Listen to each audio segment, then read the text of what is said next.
With Indignant Desert Birds. I'm here, Ursula. And this is Fletcher. And we just saw the really funny movie, Am I a Racist? Right. Well, is it a movie or a documentary? I don't even know what the heck it is. That is so true. It really is almost like a mockumentary. Like, it doesn't really have a traditional documentary feel.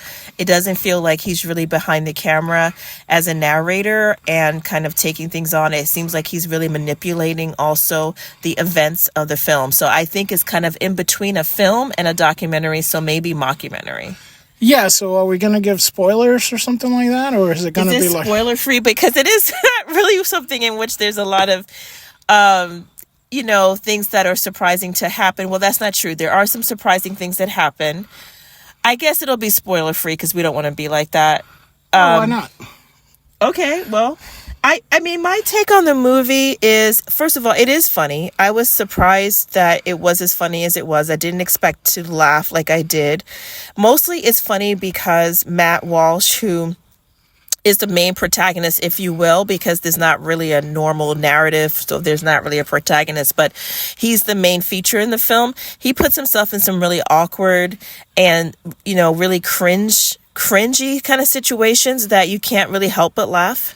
Yeah, but in a sense, he creates the awkward and cringiness in that situation.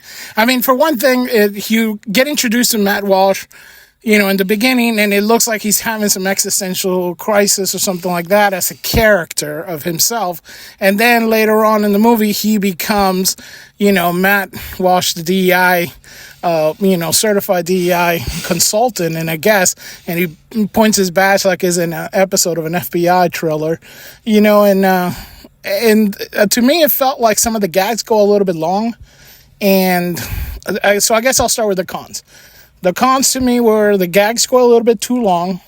The setup is a little bit cringe. I mean, a lot of those topics that it talks about are cringe topics. But they just, start like piling up, I guess it seemed, right? Yeah, they do. I mean... I think if we're doing cons first, Fletcher, I guess a con would be, I do think it's a little bit half-baked. I think that he has a strong point that a lot of talk about racism is very vacuous and somewhat self-defeating and a little bit cartoonish, and that, America's not a racist country, and that a lot of people involved in stopping so-called racism, honestly, are flawed people who really want attention or money. I think that's kind of what he's getting at. Do you? Yeah. It's almost like this whole thing, he sets it up like the hate industry. And there is an industry in itself, I guess. But there's also a lot of people, I mean... I don't think it's fair to say they're saying, hey, there's no racism, in America. That's kind of crazy. There's racism all over the world. But I think he's making fun of the people who are making their lives, like finding it or something like that. I don't know. I guess it doesn't, the movie kind of doesn't really explain itself in that sense to me. But I don't know if he's saying like, there is no racism in America or something like that, or it's not inherently... Yeah, maybe he's saying that, and I think that's the point, that it's not clear exactly what he's saying. I think he might be saying the racism, if any, that might be in the United States is not worth talking about, that we'll just move forward. The people who are talking about this are, pretty much leftists, and they're not part of reality. These are people who are a little bit out of touch with reality. I think that's kind of, now let's go to the positives. I think that's what also makes some of the positives. He does show some of the absurdity of people who are in this sort of, anti-racism business, the kind of exaggerated and really buffoonish things that they think and say, including a woman who basically says America is just a terrible country and we should just start over. There's nothing we can do about it. Really just negative and exaggerated and very, lacking in any kind of self-introspection, and it's also the kind of self-flagellating at some point, literally, of white people who are well-meaning and sympathetic to other cultures and races, and yet have so much white guilt that they don't even see that, they're over concerned and racism is actually quite pathetic. But I also think that's a negative because I felt sad for the people he seemed to be kind of pranking. Right. Yeah, I agree. It did feel like some of the people, it's like, we all have that person in the family who just feels like they can take the world on their shoulder, and they feel like all the injustices of the world, the person who you would say, oh, bless your dear heart, you're just, you're just such a little, little delicate flower, right? Right. I definitely think he makes, a commentary about that. He also takes a shot at the big names. So Ibrahim Kendi, I guess. Yeah. And, Robin DiAngelo, who wrote the book White Fragility, which I don't know if he intended this, but now I really want to read her book. He takes a pot shot at her. But I actually think she comes off as very earnest. I think that's the point. I think ironically, he's making fun of people for being quite shallow in terms of how they think about the issue of racism. But honestly, he also is shallow. And in some ways, I feel that he made it actually more likely that people might see that there is a problem with racism by his kind of poo-pooing it. I mean, at the very end, I do think his kind of mission call for us all to come together and not to let people divide us is a good one. But I don't know that the movie actually led us there. I think that kind of is something that he kind of does this funny thing of making fun of people who care about racism and those, who supposedly are supposed to be highlighting it. And again, most times for their own gain, and then says, okay, kumbaya at the end. I don't know if that's really effective. Yeah, because in a sense, he had this one part in the middle, in a sense, where they had, he goes to a biker bar, and the biker people are like, yeah, I have black friends, and, it's important, you should have black pride, I can have white pride. Then he goes, talks to, it looks like an elderly, black gentleman who I think is Latino or something like that, and, he's like, oh no, America's beautiful, America's great, there's no racism. And it's a very simplified thing that he kind of showcases. And I would think he would go back to that, but it wasn't no going back to like, what do the people on the ground say? So I felt like there was a little bit of like the people on the ground, and then those people were forgotten for the skit at the end. And to me, it felt like, it left it a little bit jumbled and all stuff, because if you're going to take a pot shot at the people getting rich off the grift, then I don't know how you creating a grift off the same thing and then realizing, wait a minute, am I doing something wrong as a fictional character, Right. In your own play, all of a sudden now fixes everything. And that's the part. It just felt like a little bit incomplete. Right. I think that's a good point. I think that one of the tropes of the movie that he becomes the certified DEI person, that he becomes a person who's an expert in diversity, equity, and inclusion, when of course he isn't. He took one course online and got a card, as you mentioned, flashing it like an FBI badge.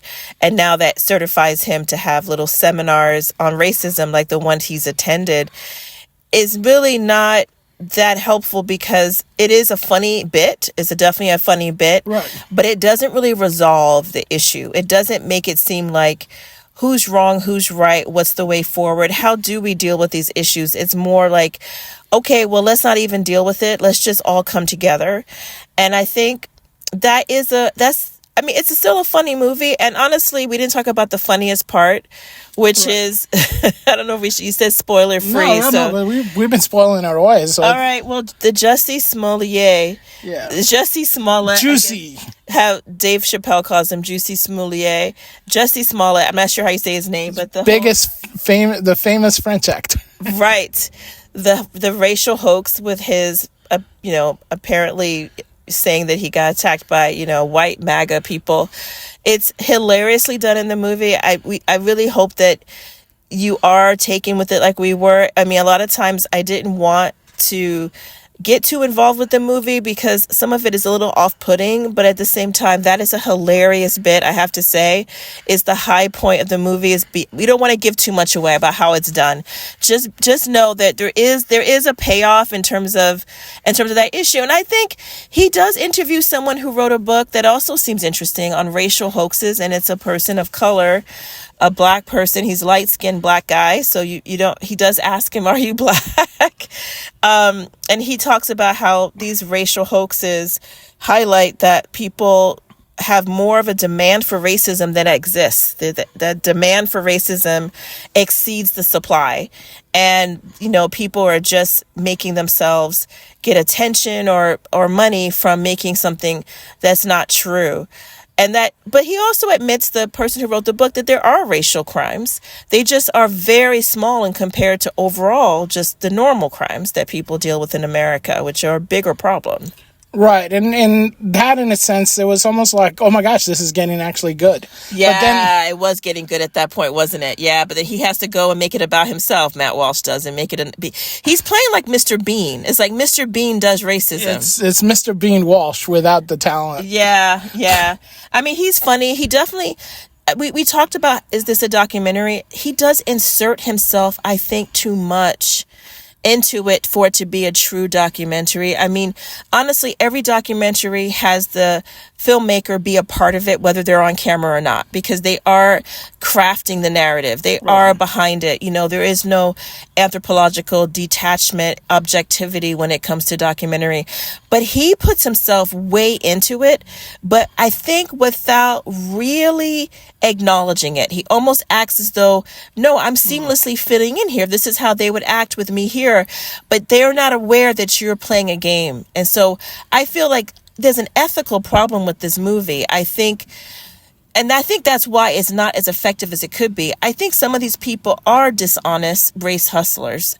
Some of these people may not know what they're talking about. And I don't mean like anyone I've mentioned today. No one, but in general, there might be people out there, but I don't think that he has any leg to stand on, because his approach to it is not completely honest either, by the way that he kind of pretends like, for example, in one of the early scenes, as though he's going to an anti-racism meeting, but he's only there for the film, and he keeps interrupting the person who's legitimately doing the actual training. I mean, if you were taking it like a normal person and you show the hypocrisy, that's one thing.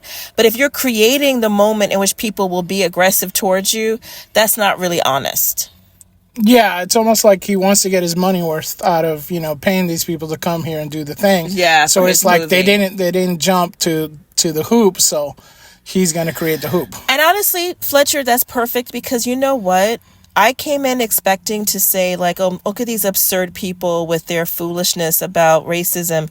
But honestly, what I saw is something I would not normally see. Some of the people running these workshops are quite earnest, and they're not doing anything that's crazy out there. The thing that's most crazy out there is just the kind of new age, kumbaya stuff that people have been doing since the 60s anyway, right? The kind of like, let's meet in a circle, kind of like Alcoholics Anonymous kind of format, where you stand and say who you are and what you're dealing with, and we have little steps and so forth. That's what he's making fun of. He doesn't realize that's actually a real thing. I mean, there's tons of people who are helped by that. I mean, yes. We have tons of people who are helped by meetings like this, yes. dealing with abuse, drug addiction, Alcoholics Anonymous, PTSD. Right. I mean, it's all kind of things. So it does come a little bit like, this is not earnest, because you're making fun almost of that process in the field of making fun of the racists. So now that takes away for you making fun of the racists, because you kind of feel like, oh my gosh, if you ever had somebody, I have family members who've gone through this step programs, and I got to tell you, I'm thank God for those programs. Yeah. So it's like, you dealing with something like that, it almost makes it feel like I'm gonna back away a little bit in uncomfortableness, right. And I mean, I think he doesn't unpack that, Fletcher, because on the one hand, it seems like he conflates the process. Like he pretends to go on he goes on an actual show, but pretending to be this DEI expert, and he has the host of the show stand and like stretch themselves and take breaths. But the fact is, that is what people do in those meetings. And it is done to kind of get people out of their bodies for a minute, to get them to do something that might challenge them to think differently. Because when you change your body position, sometimes it can change your mind's position. And so I think that that's legitimate. But he's acting like, well, that's what people do who are, really, racially naive and who buy into this left wing fantasy of racism. I don't think so. I think the black woman who was leading the workshop, she has some ideas maybe we wouldn't agree with about, maybe the inherent nature of racism or what have you. Everybody said something that might have gone a little further than what probably mainstream America thinks. But I don't think necessarily the way they approached what they think the problem is was problematic. I think, that's reasonable. If people say they want to come together and talk about it, that they would sit in a circle and then go around. I don't know why he had to make that like itself foolish or absurd. There's nothing absurd about that part. Right, and I think we could be the wrong people to talk about this because, we come from backgrounds that don't have none of this stuff.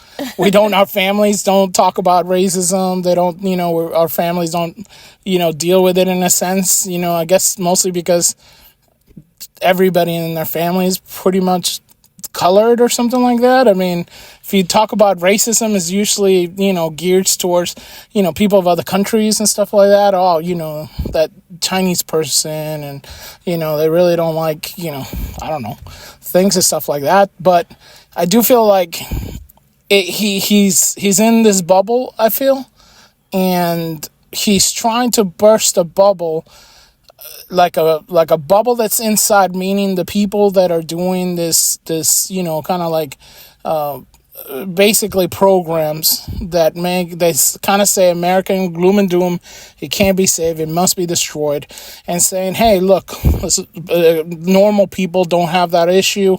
We should focus on being good for each other and all that kind of stuff, which is fine and dandy. But it just feels like, I don't know, did it feel like a personal problem? Or? I feel like he missed some good opportunities here. I think a better film, it wasn't a bad film, and at the end we should give a rating. I think we have talked about whether we're going to do stars or I forgot what we did last time, Fletcher for Thelma. We have different, we make it up each time. We'll be like Michael Scott at the beach. It's like sometimes it's stars, sometimes it's numbers, sometimes it's letters. But I think he missed a good opportunity here because one issue that did come up, which I was really excited about when it seemed like he was going this route, which is about faith, about the fact of religion, because when he starts to walk to see what do the normal people think about issues of racism, it seems like he's going towards a building that's a church. There's a cross there. Yeah. And the man that he talks to, I don't think he was Latino, actually, Fletcher. I think he was from British Guyana or somewhere. So he was Caribbean, black person who's been living here in the United States for a while. And what did he say when he was asked if he read these, racism, anti-racism books? He said, no, the only thing I read is the Bible. Go to my car. You'll see it laid out on the seat. That's what I read. And it seemed like people who were against the idea of seeing people in the totalizing essential way of race were those who believed in God, who had faith in God Almighty, who could see beyond the outward sign. And even those who didn't expressly say God, like some of the bikers, they talked about it as in a Christian manner. The idea that there's something deep to a person that's not visible, that there's something that unites us that's even beyond our color and country and family. And that's Christianity. I'm sorry, that teaching is from Christianity. There's not really another teaching, religious teaching, that kind of leads to that. Honestly, Christ was the first to say things like, you know what, who's my mother and my brother, right? Those stones right there could be, crying out. They could be raised up for Moses. Every other religion, it kind of goes a little bit to like a little bit of your genetics to some extent, like to your background. This one really from the very beginning was like, no, we're adopted into God. That's our identity. And so to some extent, anyone who takes that on, honestly, is a little bit of a nod to Christianity. And that's what these biker people that he interviews, who don't maybe profess Christ, but they do sound like him. They've obviously had a Christian gloss to their character, education, and just the fact that this is a Christian country largely. I think he should have explored that more. I think that would have been a really neat part. It's like he went down a little bit of a blind alley and then didn't come back.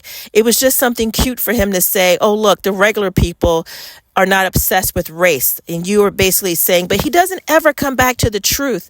A documentary at the end of the day should tell us, is something true or is it not? Is it true that America is a racist country or is it not true?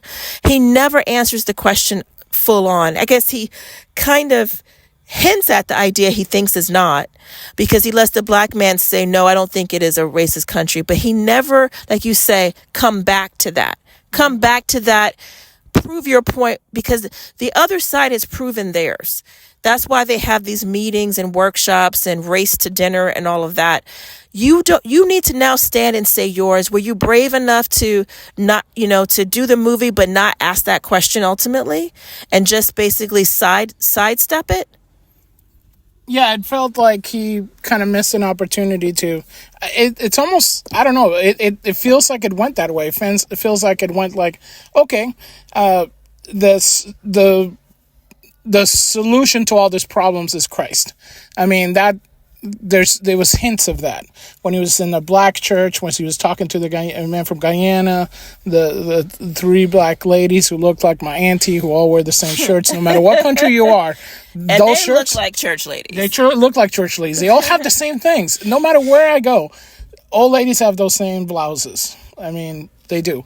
But I fear that, it could be because the majority of Daily Wire, it's, I think it's a Jewish organization.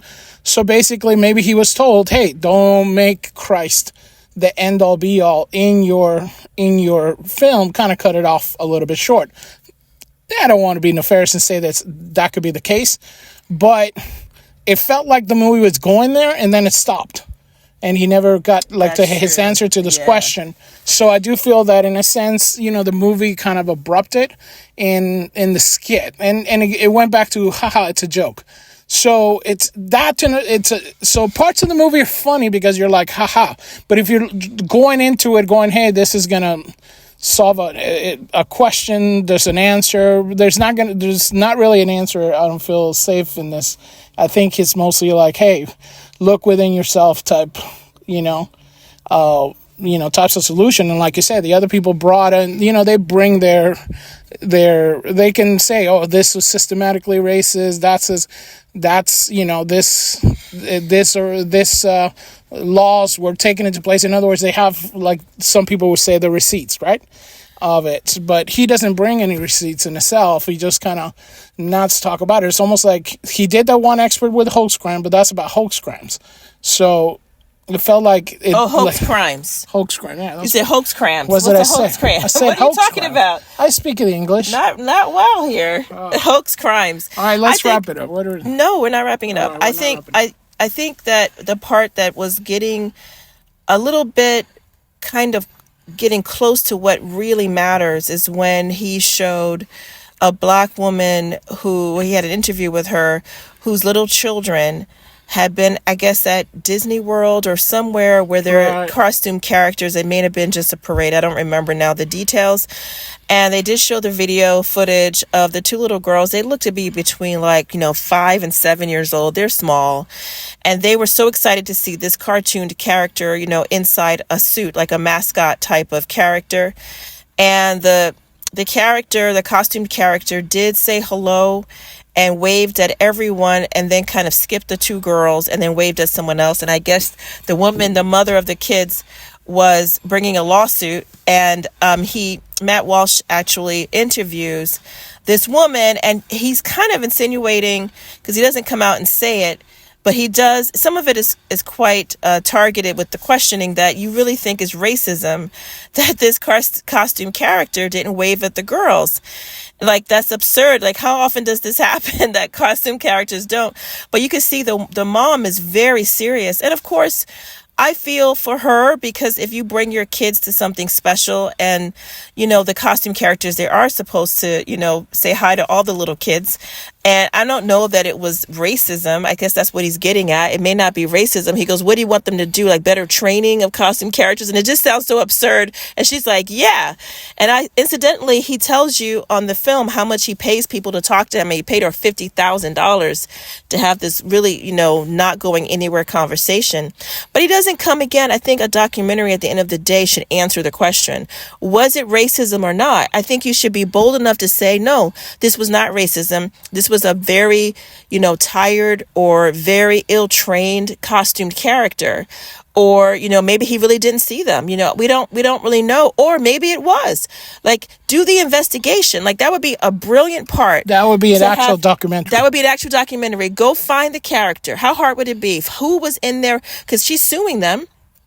Go find them, or at least say we tried to find out, and he wouldn't talk to us. You did nothing, at least nothing you tell us on screen, and I bet you he or she wants to tell their story, because he asked the woman at one point, well, do you even know what race the person is? She goes, no one told me that. Well, that was your cue, Walsh. Go find out. Maybe it's some Cambodian kid. You feel like that part is missing. It's like the whole thing, what you told me, when you bring something up in a story or a play, you have to basically, if you find a gun, the gun better go off, or something happened with the gun during the play. And I feel like he has a lot of these setups that don't go anywhere, just to do the faux at the end, which you're creating haha, this is what it is. And that part, there's some funny parts. I don't feel like it's a documentary. That's the thing. It's like you said, it's like a mockumentary, or almost like it's a movie. It's a movie, and it has some parts that are like live action in a sense, but it's with people around it. It's almost like, is it real life that there was a band playing, there's people in a mall, like those things that you see of people in a mall, and they start like a dance thing, or they start doing a band, and the Imperial March is playing, and some people come from one end, the other person, there's one guy playing the drums in the middle of the mall, and then one person comes, and then before you know it, they're all play. Is it a live event? Is it improvised? In a sense, it's improvised because the other people don't know that they're there, but it's staged and it's set up. So this is more, I feel like that. It's like a stage and set up. It's like a movie, and there's some people in the movie that don't know it's a movie, Yeah, I agree. I think the genre of this is one that's difficult. I think it could be a pleasant thing. It does have that kind of there is a kind of history with that. We have Michael Moore's take on, Flint, Michigan with Roger and Me that has a little bit of that feel, although I think that one's a little bit more true to his purpose. And this one's a little bit more, it's almost too tongue-in-cheek. It's almost like he's playing a trick on the people he's around, but also on us, the viewer. And that's the part that might be a little bit off-putting, a little uncomfortable. If you're willing to let that go, it's an enjoyable time. At times, I was so chagrined that I wanted to leave the movie theater 2 or 3 times, but then you're worried what people around you would think. And you also feel like I want to see what's going to happen. Did 2 people leave? Yeah. I don't blame them. There were moments that was just so cringeworthy, just too much. He pushed it too much, and it was uncomfortable because he honestly is socially awkward, and he foists that on people, and then he makes it seem as though, oh, those people, they just don't like me because I'm a white guy, trying to expose them. And it's like, no, because you are super weird sometimes. and that's coming off in a movie where you insert yourself so much. And that's unfortunate, because I do think it has something to say. Now, will it change someone's mind? I don't think so. I think that this is a movie for those who are sympathetic to the conservative movement, to people who have concerns about DEI, about the kind of trigger-happy cries of racism, about the kind of, cringy, absurdist, white guilt kinds of activities, for people who don't like that book, White Fragility, which now again, I think I never wanted to read the book, and now he's, for me, kind of recuperated her for me, because now I want to read the book. And I think if you're open-minded, then you don't mind the movie so much. Yeah, it does feel like, or you thought maybe she came off a little bit disingenuous. It could be that she believes what she's telling, so it does feel like, you have a little bit of sympathy for the devil, as you would say, in this kind of situation. And I think the movie would benefit from things being a little bit clearer, a little bit quicker, and definitely less Matt Walshy. Because Yeah. I guess, well, full disclosure, I'm not really a big fan of Matt Walsh. So if you're not a big fan of Matt Walsh, there's a whole lot of Matt Walsh. There's Matt Walshy everywhere. There's way too much Matt Walsh. I think it's a little bit like Oprah being on the cover of her magazine. It's time to let somebody else be on the cover of your magazine, Matt. Yeah, the producer sometimes was there, and he was like the director or something, and he seemed like a cool guy. Maybe have it a go, or some actors or something. I don't know. Whatever it is. I do think that his earlier movie is better. What is a Woman is done much better. It's much more like a documentary than this one. So if you liked Matt Walsh's What is a Woman, in which he kind of takes on the whole idea of, the absurd and aggressive, transgender movement in terms of, blowing up all the categories of male and female, I don't think you're going to get that movie here. It's a different take on how he goes about it. I think the other one's more effective than this one. Yeah, I agree. I think that movie was more because he had an actual like beginning, middle, and end. This one I feel doesn't have. I feel like it's like a few movies put together. Like he could have like the Coming to America. I almost feel like this was a mini series that got turned into a movie, and a lot of stuff got left on the floor just to get the running time or something like that.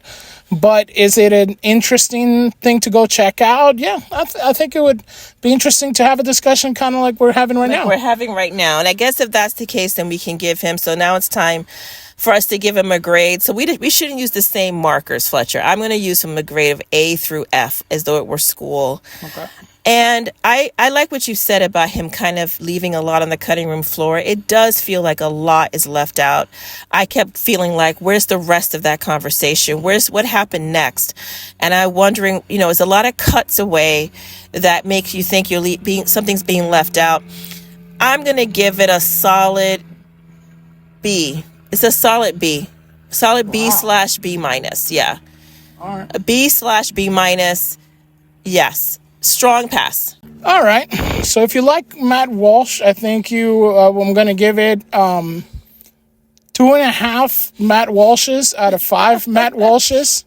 So if that's a number, that's what I'm going to go with today. That's about, I think 2.5 Matt Walshes out of 5 Matt Walshes is probably about a C. You gave it about a C in my scale. Right. So in your scale, I'd probably give it a good 3 to 3.5 Matt Walshes. So that's too much math already on the thing. So I'm going to add a little ponytail. I'm going to give him a C then, because C get degrees. There you go. All right. That's good. So this is Fletcher. And Ursula.